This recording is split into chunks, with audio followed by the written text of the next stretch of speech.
Ano masasabi niyo sa sinampang kaso sa inyo ng pambubugbog? Hindi totoo yung binibintang nilang kaso sa akin. Eh, paano nyo ipaglalaban yan? Eh, marami daw po nakakita na mabilis daw po talaga uminit yung ulo nyo, tsaka mahilig daw kayo mabugbog. Hindi totoo nga. Eh, kaso marami nga daw po tumistigo na nakikita daw po na talaga... Ang kwento mo! Sinabi na!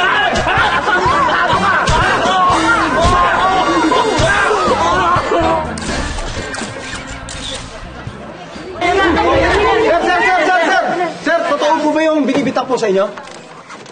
Oo na, sige na! Aminin ko, totoo! Uy, totoo raw, umamin na. Oh, yan, sige, masaya na kayo, inaamin ko, tumatanggap ako ng suhol, ano, masaya na kayo? Ha? Ba't wala kayo masabi? Kasi hindi yun yung tinatanong namin. May tinatanong nyo? Kung totoong bakla kayo.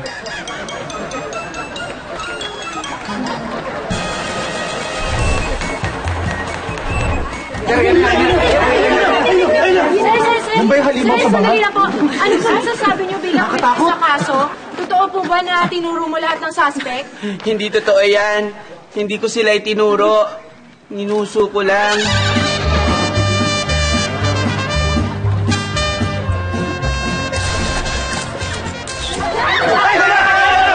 Sir, ano po masasabi niyo sa illegal mining in the Philippines? Hindi ako involved dyan. Alam ko po. Eh, bakit mo ko tinatanong? Assignment ko kasi ng anak ko yun eh. Hindi ko alam ang sagot. Patulong naman oo. Sige na. Bayan, late na ako. Uy, Sandali lang isa-isa namin sasagutin ang mga tanong. Naglabas ng ebidensya yung kalaban. Makaka-apekto ba to dun sa kaso? Well, sa ngayon kailangan i-assess muna ang mga ebidensya. Thank you. Let's go. Pero, teka lang po. Ano po yung reaction niyo nung nalaman niyo po yung ebidensya? Ganito. Nge!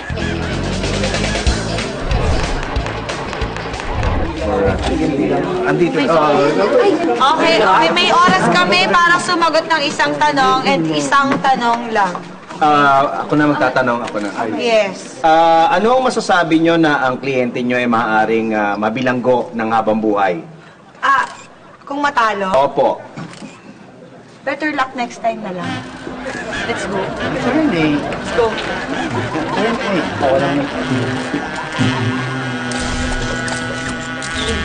Giveaway lang tayo. Sir, totoo po ba na kayong pumatay sa biktima? Inosente ako. So, paano niyo po mapapatunayan na inosente po kayo? May saksi ako, yung kinidnap ko noong araw na yun. Isa-isa lang ang tanong.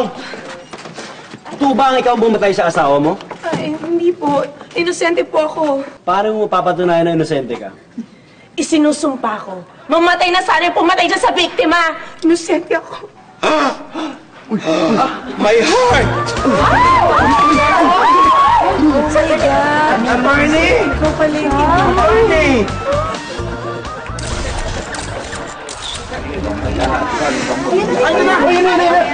Sir, ano po masasabi niyo sa dalilang po? Ano po masasabi niyo na hindi daw po kayo mananalo sa kaso dahil wala daw po kayong kwentang abogado? Hindi na pwedeng masabi yan. Lalo na pag napatunayan kung wala talagang kaso ang aking kliyente. Not guilty to. Eh, di mo ba kayo nagdemanda? Tayo ba?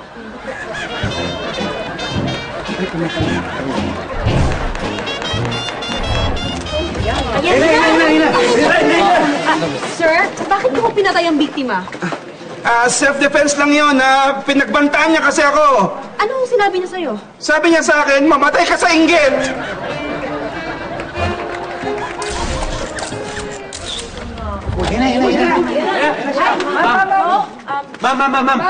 Ma'am, totoo po bang hindi na natuloy po yung hearing sa kaso niyong pagsunog dun sa bahay ng kalaban niyo? Oo, natigil yung hearing. Bakit po natigil, ma'am? Kasi susunog kasi yung desk ng judge. Giveaway lang, Sige, isa-isa lang Sasagutin ko lahat ng katanungan. Totoo bang may bago kayong state business? Oo. Lalaki ho ba? Oo. Sikat po ba to? Pwede. Artista? Hindi. Politiko? Pwede. Madalas po sa inyo. Pwede. Kilala ba namin to? Malaki? Sino yan? Sobrang laki. May bangs! Last 10 seconds. Wait lang po! Galing,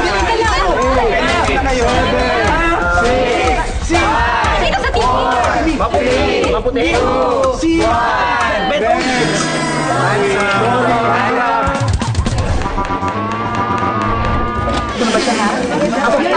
Sandali lang po. Isa-isa lang po ang tanong dahil sasagutin ko lahat ng katanungan niyo. Okay, ma'am, ako na po mauna. Ma'am, 10 taon na po kayong umaapila sa kaso nyo na ito. Isa lang po ang tanong ko, ma'am. Oh, go ahead. What is the most significant change that you have seen in the last 10 years? Yun. Ma'am, kailangan niyo po na interpreter?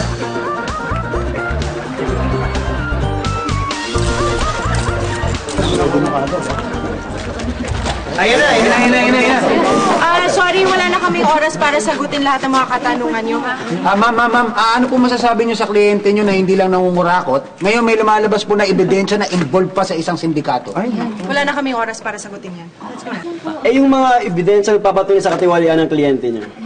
Madaming oras ang malilikom para sa katanungan na yan. Wala na kami nun. Ma'am. Muntik ka na daw po kayong malate kanina. Traffic po ba? Yan! Ganyan ang mga katanungan.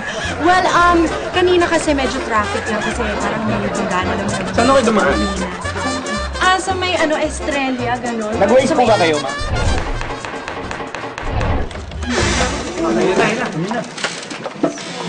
Teka po, isa-isa lang po muna yung tanong. Madam, kayo po ba yung may-ari nung luxury car na pula sa labas na may plate number TMA 712? Oo, inaamin ko sa akin ngayon. Ay, buti naman po. Anong buti naman? Kanina pa namin nahanap yung may-ari eh. Nakaharap sa may parking exit. Hindi kami makalabas lahat. Isa-isa lang po, please. Sige, ngayon pong napatunayan na hindi po kayo ang nagsunog ng bahay niyo. Ano na po plano niyong gawin? Papatay po ako. Bakit po kayo papatay? Para makulong na ako. Sunog na ho bahay namin, wala na po akong uuwian. Kaya papatay ako. Uy, Miss Kim! Teka, isa lang po. Sasagutin ko lahat ng katanungan niyo. Hindi, wala po talaga kami itatanong eh. Ay, bakit niyo ako tinatawag? Gusto ko lang namin mapicturan. Ang sexy mo pala talaga. Sexy magazine!